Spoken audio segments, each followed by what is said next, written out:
ভাই আসছেন, আপনারা সবাই মানসিকভাবে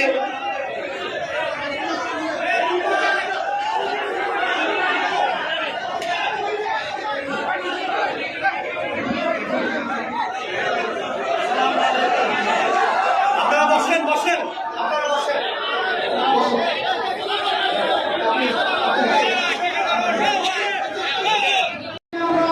অতিক্রম করতেছি।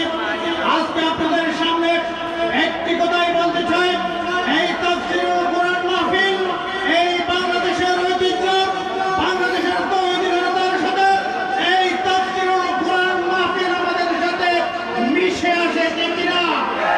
সাতকানিয়া মহল্লার মানুষগুলো ইসলাম প্রিয়, এই দেশের মানুষেরা কোরআন শুনতে চায়, ইসলাম সম্পর্কে জানতে চায়।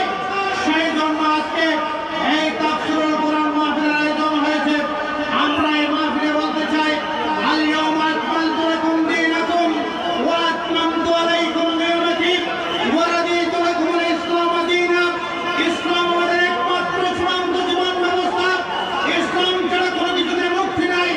মুক্তির জন্য আমাদেরকে ইসলামের কাছে যেতে হবে, আল্লাহর কালামুল্লাহর কাছে যেতে হবে। এই কোরআন এবং ইসলামকে ধারণ করার মাধ্যমে আমরা মুসলিম উম্মাহ আমাদের জীবন যাপন শুরু করব এবং আমাদের জীবন যাপনের প্রতিটি ক্ষেত্রে কোরআনকে ধারণ করব। এই আহ্বান জানিয়ে এই সমাজে ব্যক্ত করে সংক্ষিপ্ত সময়ের ভিতরে সংক্ষিপ্ত কথা বলে আমি শেষ করছি। ওমা তৌফিক ইল্লা বিল্লাহ। আসসালামু আলাইকুম ওয়া রাহমাতুল্লাহ। সালাম জ্ঞাপন করছি। আসসালামু আলাইকুম ওয়া রাহমাতুল্লাহি ওয়া বারাকাতুহু।